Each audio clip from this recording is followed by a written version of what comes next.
What does it take to build a ruck club in your city that people actually show up to week after week?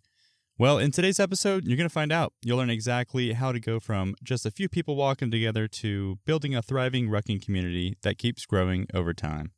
Today, I'm joined by Jessica Flores, co-founder of Triton Ruck Club out of San Diego, California. She breaks down what actually works, how to schedule your events so people show up, how to create consistency, how to retain members, and the biggest mistakes that quietly kill most ruck clubs before they even get off the ground. If you ever thought about starting your own ruck club, or even just wanting to understand how strong rucking communities are built, this episode will give you a clear, actionable blueprint. You're listening to the Rucker's Edge podcast, a show all about rucking that is designed to help you improve your rucking routine, lose weight, and ultimately gain your strength and energy back. Each episode dives into the science, stories, and strategies behind rucking. You'll learn from top ruckers, coaches, health experts, and performance specialists who break down what it takes to train smarter, recover faster, and stay ready for the next challenge. So whether you're new to rucking or an experienced rucker that's already logged hundreds of miles, this is the show for you. I'm your host, Spencer. Thanks for listening in. Before we get going, if this show has helped you in any way, it would be amazing if you could drop me a quick review on whatever app you're listening to this podcast on right now. It helps me bring new episodes every week, and more importantly, more people looking to improve their fitness will be able to discover the podcast so you can help someone start or improve their rucking. Thanks so much. Jessica, welcome to the Rucker's Edge podcast. Former guests have had some fantastic things to say about you. I've been following you on Instagram. I've been following Triton Ruck Club and the various chapters on Instagram. I'm really happy to have you here. And I think some of the listeners out there that are curious about starting a ruck club are curious to hear what you have to say. So thanks for joining me today. Hi, Spencer. I'm honored to have been invited to chat. Thanks. Yeah. Before we get into the details of Triton and the various chapters and how it started, I kind of want to ask you about your rucking journey. So how did you find rucking, and what was your life like when you started rucking? Coasting, not going to the gym, just being awesome, but having a very sedentary life. And I had a bout of congestive heart failure and realized I need to make drastic life changes and for longevity, for life, all the things we know about. And I started running, and it hurt a lot with my 3 left knee surgeries and 1 right ankle surgery. So, but I still ran because I really enjoyed the shiny medals that I would get at races and all these good things. So I was signing up for every single race in the region, and I found jogging for frogmen. And I thought, oh, well, this just ticks off all the boxes. Support the military. We're here in Southern California. Get support. I'm come from a military family, so this is definitely deeply meaningful for me. And then the very bottom of the page in the sign registration for Jogging for Frogmen said, members of the Rucking division get a free patch. Get this free patch, and showed a picture. And I went, what? Free? Oh, free patch. I want that. Clicked on it. GoRuck.com. That was it. Boom. And then again, tick the boxes. I love bags. And just the foundations of rucking, walking, doing the same workout that I was already training for these running races, but now slowing it down, less pain on the joints, adding resistance to my daily workout by adding weight and burning more calories and just sweating it all out very quickly. And I never trained to run again. I just rucked. And then but my times improved, and I got faster, and I was losing weight. It was just everything. I was reaping all these benefits. It was only 2019 when I came to rucking and found it, and that first race. And then we started a walking club at work, and we actually are the Triton Ruck Club because UC San Diego are Tritons. That's our mascot, our name. And so we adopted that the Triton. What did it look like when you started pulling in new members outside of the department when you started your walking club? What was that like? People slowly just found us. I didn't really know how to market. No one really does initially, right? And to this day, there's no budget. I don't spend a dime on marketing, but you have to be able to embrace every single platform. And if you want to grow your club, you truly need to just be prepared to market, create all different sizes of that image, because you're going to put it on. I have a list, and everyone knows because you see us spamming it. But Facebook and different platforms, Instagram, Sandlot app from GoRuck. We are also partnered with Team RWB. Every single ruck we do is partnered with them to for their membership, so it goes on their website as well. I have put stuff on Meetup, on Sweat Pals, on, we just anything that we think will touch people who want to engage and get fit and are interested in community rucking or joint training. Okay. So it sounds like word of mouth and some social media mixed in. People started to get the idea, started to learn about you, and then started joining on some of these rucks. Yes, I think I was pretty active on Instagram initially. That probably hit the most amount of people, Facebook and Instagram.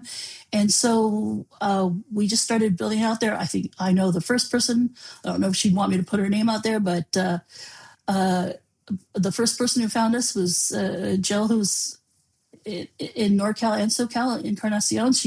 She rucked with us, and we did a stairs event. The next month for 9/11, we did a stairs event.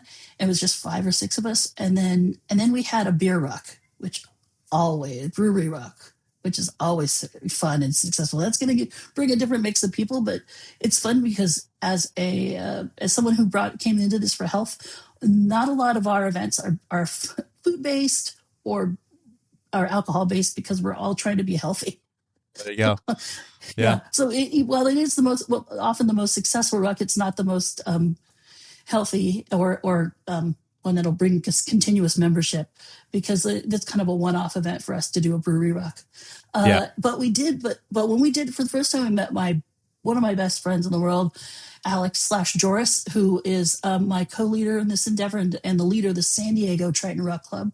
So we have me with Triton Ruck Club, we have San Diego, we have Team RWB Ruckers, who we have Luis in San Diego who leads that. We have our NorCal group with Michelle and Christy. We have our Prevail group, which started as virtual and now is kind of out of North Carolina and Virginia Beach. That's Emma. And now Long Beach with Nikki. So there's a lot. I didn't realize you had chapters outside of California. Do you have plans for starting chapters in other states? I had no plans for any chapters but San Diego. In fact, if people ask me, Jessica, are you going to go to LA this weekend? I was like, you know what? My area of responsibility is San Diego. But I go to LA to help people out. But it's really like, the LA has clubs. You're like, everybody had, I want there to be 17 clubs in San Diego. Is Triton the biggest? Sure, whatever. But but more rucking is great, and everyone should just start a club. And we started ours because the closest club to us was California Ruck Public, based in LA. And I checked in on their Facebook page to see if there are anyone active in SoCal or San Diego, actually, and yes, there were, but I had to show up to an event to meet them. And no one was going to chime in on Facebook necessarily to say, yeah, I'll meet you at this location. I had to make the effort to show up and meet these people. And then then the engagement began. So I wasn't really, coming back from so many health situations myself and injuries. Doing challenge events and endurance events was not where I started rucking. And me personally, you see my face now, but you probably have not seen my face more than 5 times in 7 years on that page, on any of our pages. Mm-hmm. So I'm not the face of Triton Ruck Club. The community is different people. It grows and it changes every month. Any ruck club will stay active as long as the primary leader or the current leader loves rucking and loves the community.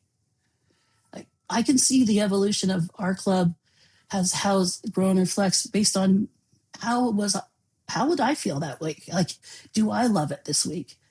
And if I arrive angry at a ruck, the people at that ruck are going to feel that and not come back. So I need to be engaged and happy and willing to embrace this community every time I show up. And if that's the goal, now, if the ruck is about training and we're going to be just head down and locked in and going hard because we're training for a heavy, different story.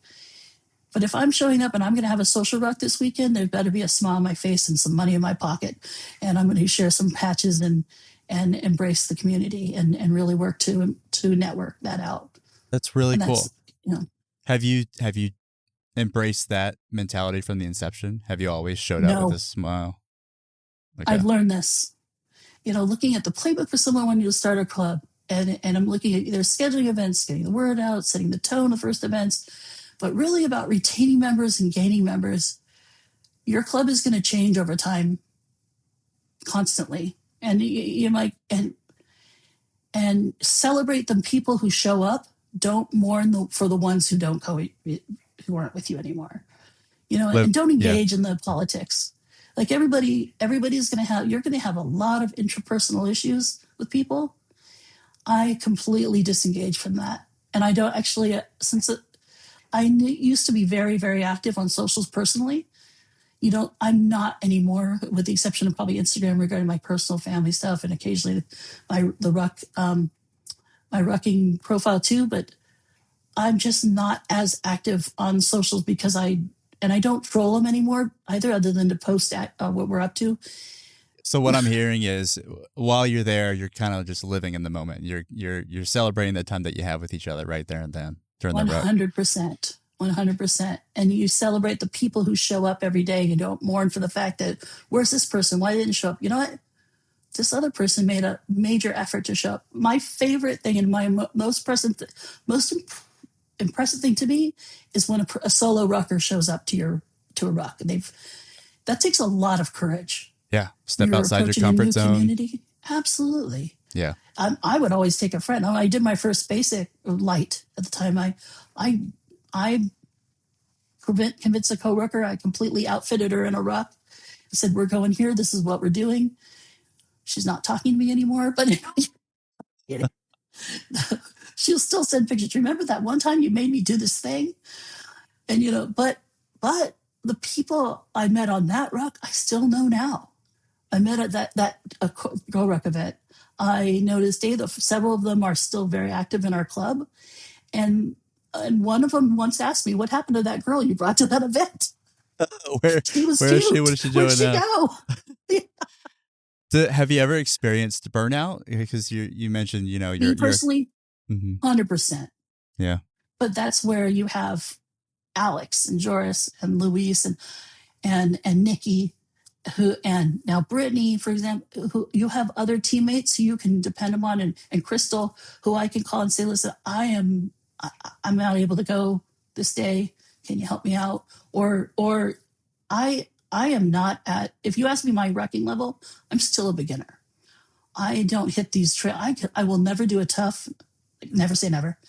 But I certainly won't ever do a heavy. I don't have the capacity for it.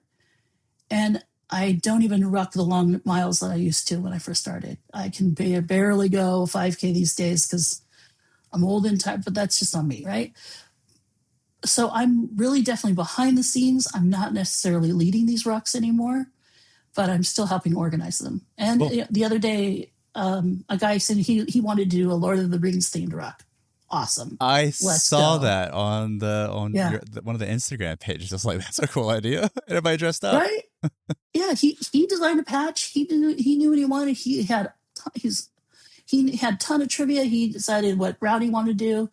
And my goal was to celebrate that and advertise the fact that all these people came together and did this. Showed up in costume, margarita, amazing. Had trivia. I don't know anything about those movies or books. I read them, but I don't remember now. Yeah, it was remarkable. It was great. So, and just celebrate that. Oh, also, so then we designed a T-shirt, and I got flagged for copyright infringement. So. Oh, no. Uh-oh. Oh, I got some sirens in the background. I'm going to hold on for a second. But would they send you like a cease and desist or something? Like, hey. No, I submitted it to our T-shirt, the store that we have, and the design was flagged. It just said, design rejected, copyright infringement. I'm like, oh, gotcha. How dare you? So to your point before, relying on co-founders or other people in the community stepping up and pulling some weight, you're the second person that has mentioned that in terms of running managing a Ruck Club. Chad Haggerty at West Orange Ruckers. He started that with a co-founder, and he's mentioned, if he travels, he's out of town. So who's managing or who's planning these rucks? And so he relies on his co-founders as well. So it's a team effort. Absolutely. What was I know you mentioned, relying on others, but outside of that, is there another important thing that a club founder has to get right if they want the club to be sustainable? Is there anything else besides relying on others to kind of step in and help out? Oh my gosh, the number one is consistency. Consistency. I'm a production manager for live events in real life, so a lot of this was kind of easy flow for me to set up. But the same thing that I carry at work, which is um, consistency in building events, putting it on the calendar, building a calendar that's public. We have a Google calendar. Not many people know about it. I need to share that more. Um, Primarily, our events are listed on Facebook. We do have a website that's in development, but it's not as popular as posting a Instagram. Sure. But also, number one is consistency. Build a calendar. Decide what your events are as a core, like as your skeleton, and build out from there. Like every month we do a lake ruck, we do the Go Ruck Tribe a workout, and then we do a coffee ruck after that. And those are always on the calendar. And if not, something else is in the mix similar. I'm looking at kind of the model of run clubs. I'm kind of exhausted by looking at run clubs because they have so many opportunities to just get outside and run. We need to go get our gear. Yeah, right. So my goal would be but we just physically can't be as active as like that. So we shoot for at least 2 events a month. Used to try to get every weekend, but number one, consistency. Build an event and put it on the calendar, and then show up. But you talked about some of the rucks that you go on. You said you do a lake ruck, coffee ruck. Mm-hmm. Can you describe the various events that you hold and kind of like on what sort of schedule this would fall on?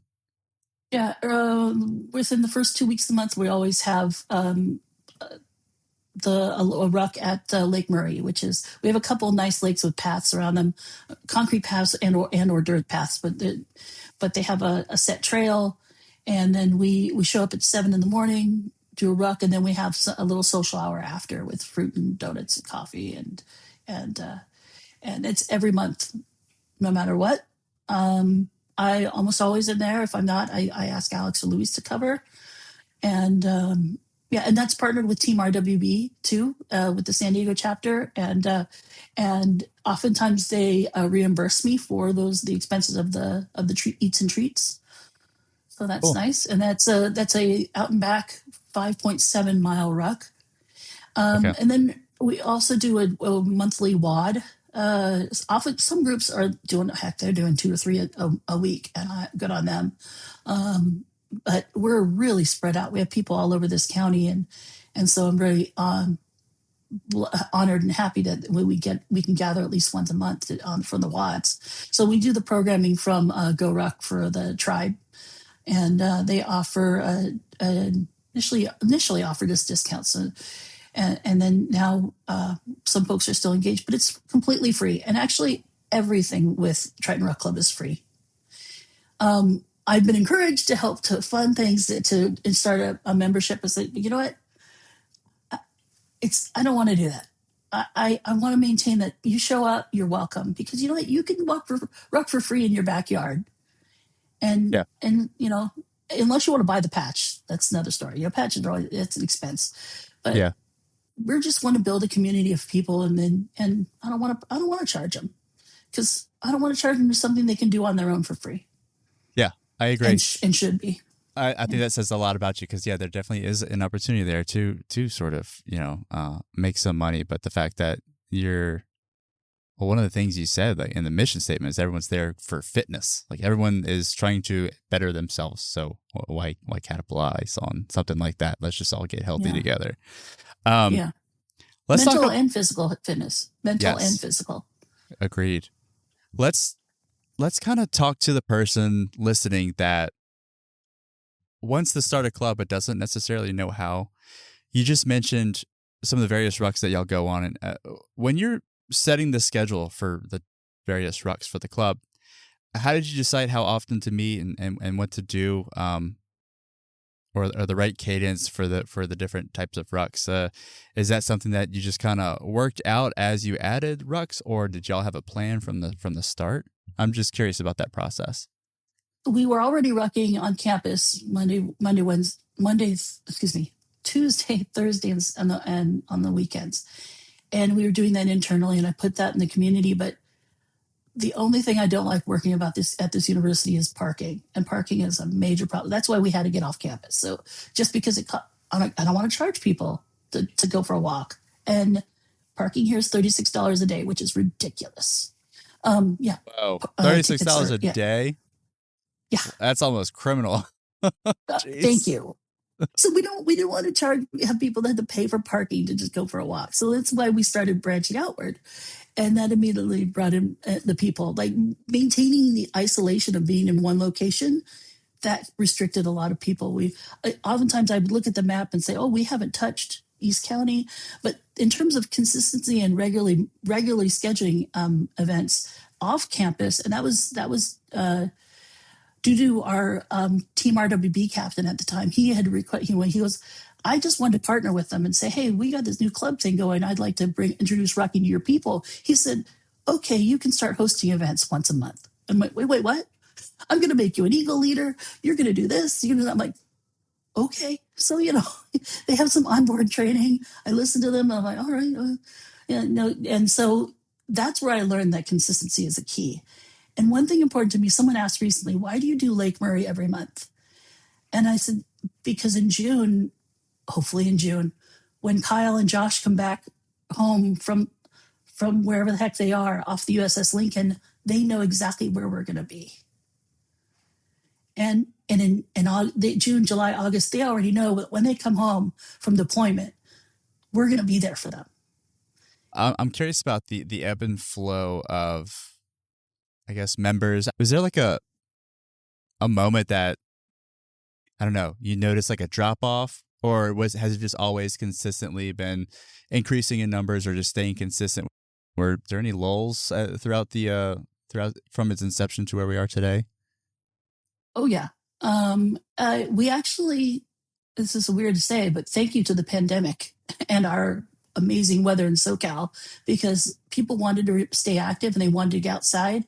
And we were providing that content. We had events every weekend, multiple events. In fact, even during the week, we also partnered with the UCSD Staff Veterans Association, and they came up with ideas like doing our turkey trot or Halloween events. And then there was another really cool one that they had.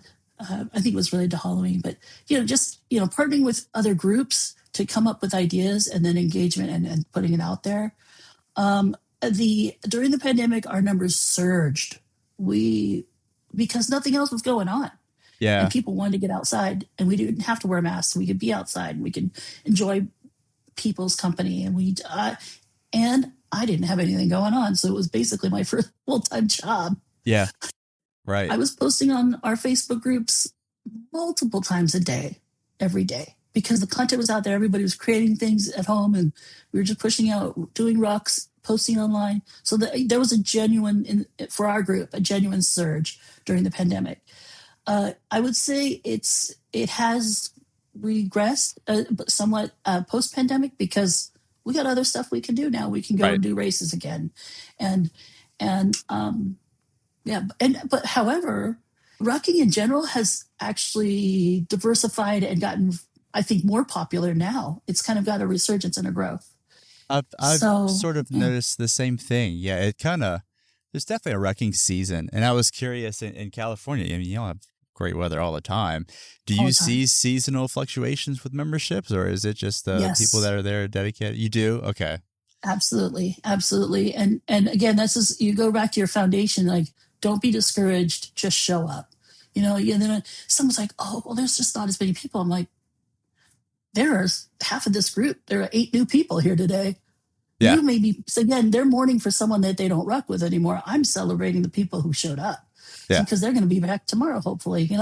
So because I know that we have other things going on in our lives, but I mentioned, like, it's the greatest courage is that solo rucker showing up in a new group. So I really just need to celebrate them and learn their name. And if they're military, I'll probably hand you a challenge coin too.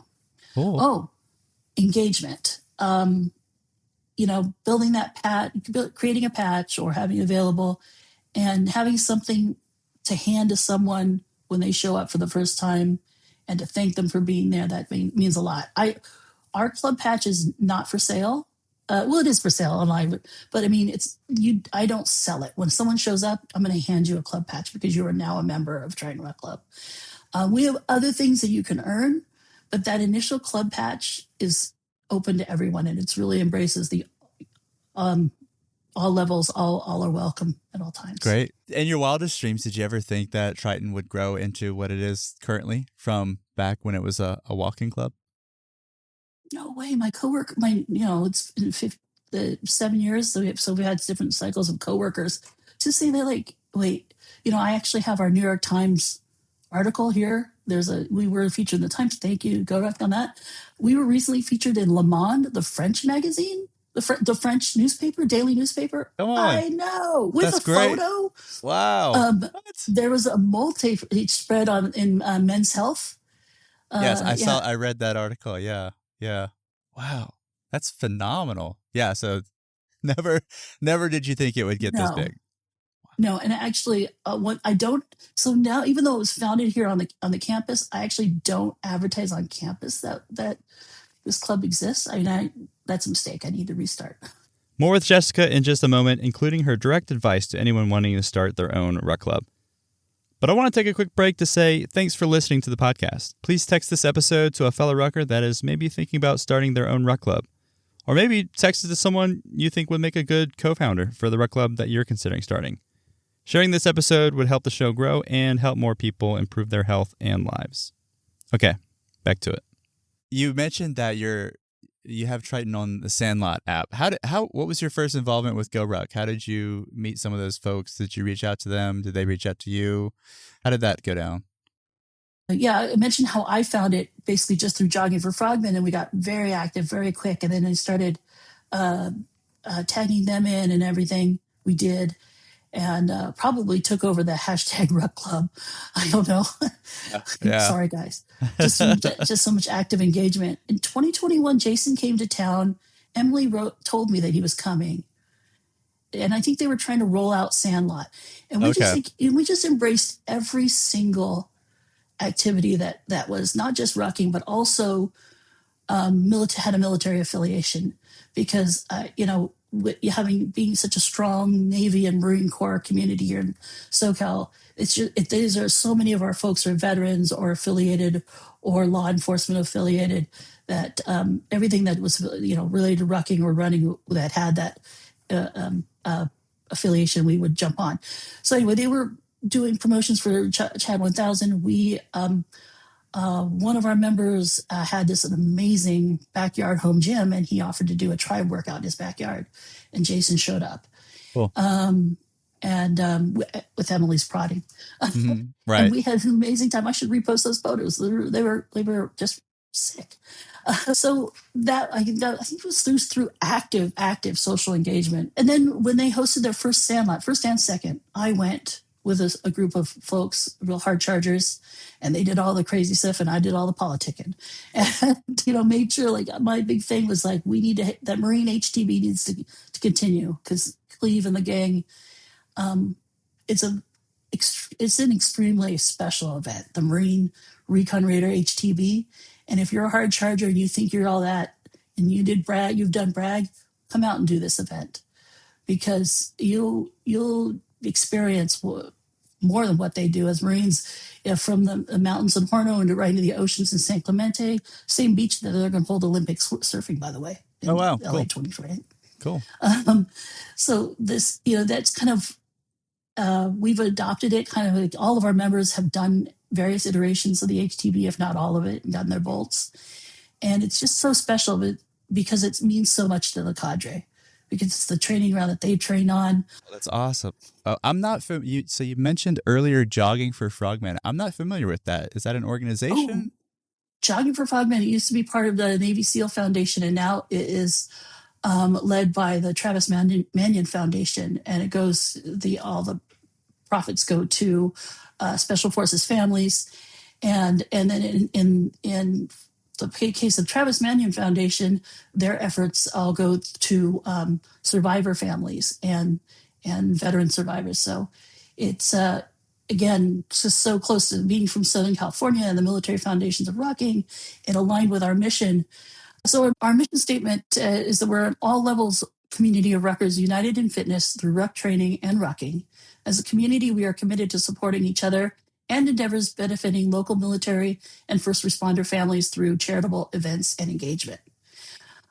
Another thing that we do, which we adopted, which we inherited through some OG ruckers who came to Rucking and the Go Ruck Inception events, was this wonderful, we do the Santa Ruck annually, and that benefits the Rady Children's Hospital and Ronald McDonald House. So we do a community ruck. Everybody rucks their toys and donations, and then we also sell the patch and have a small fundraiser, and we do raffles to benefit the Ronald McDonald House every year. So yeah. So you throw the toys in the rucksack? Is that what you're doing? Oh, that's cool. Mm-hmm. And you go to a destination and drop them off? Where are you dropping them off? Rady Children's and the Ronald McDonald House in San Diego. Okay. Oh, that's really cool. I've heard of people stuffing cans, non-perishable goods for Thanksgiving, and this is another cool thing for another holiday ruck. That's awesome. That's really cool. How many people? We've done that too. How many people come out for something like that? What kind of numbers are you generating? Oh my gosh. Our Santa Ruck is definitely the most successful. Last year we had about 55, but the previous year there were over 85. And what happened is there was a National Guard unit deployed here in San Diego, and they were looking for ways for community engagement for their troops. And they came along and bolstered our numbers and built a great relationship with these group of National Guardsmen from Michigan. Shout out to those guys. That's great. No, that's fantastic. So what other community, what's the word I'm looking for? What other community outreach engagement activities do y'all do? Like, so you have the Santa Ruck. What else do you do? So there's a lot in SoCal. We try to support the 5Ks that we do. Either there's already a rucking division, or we will support them doing tables and fundraising. But most often it's folks who are just jumping in for a 5K and then supporting an event or a cause. Wounded Warrior Project does a carry forward 5K here.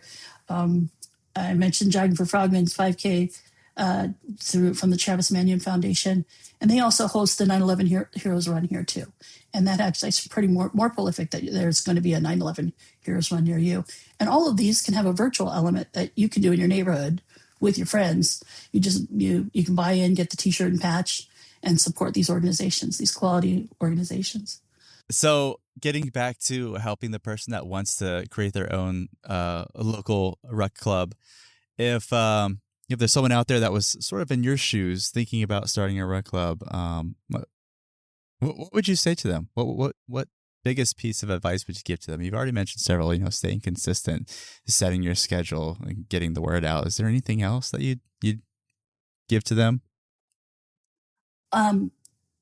You put things on the calendar and you show up. Guess what? For 2 months to 6 months, no one's going to be there. But then, you invite your friends, but you're always there. The club is going to change. Unless you change leadership, that club is going to change constantly.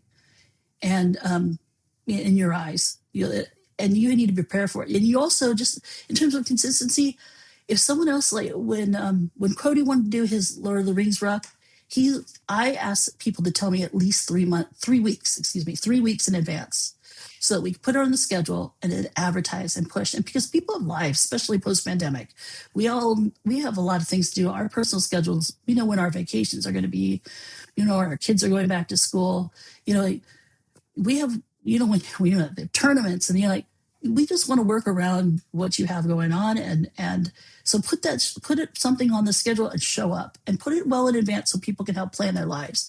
If you're telling someone on an Instagram story 2 days before you're going to go for a hike, enjoy your hike, because you're going to be on there by yourself.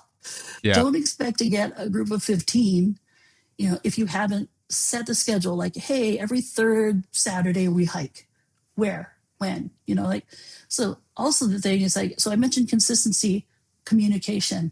I will kick back something like somebody wants to lead a hike. I will ask you serious questions. All right. Not necessarily what's the title, where are you hiking? What's the all trails map for it link? What's the distance? What's the expected pace? What equipment do you want someone to bring? Are they going to bring a ruck and a sandbag? How much weight? Are you going to look, is weight required? Of course, water and nutrition. But, and the other thing in San Diego, Southern California, parking. What's the parking situation? Is it paid? Is it unpaid? All of this information in 3 weeks in advance, I want to know when I send it, because every single question, I want to answer your question about an event before you ask it. So that new person all they do is look for the people in the backpacks and they show up, because every other question's been answered. They know what to expect. They know what their expected pace will be. They know that, how much they should carry or not carry. I don't care if you carry a backpack or not, just show up.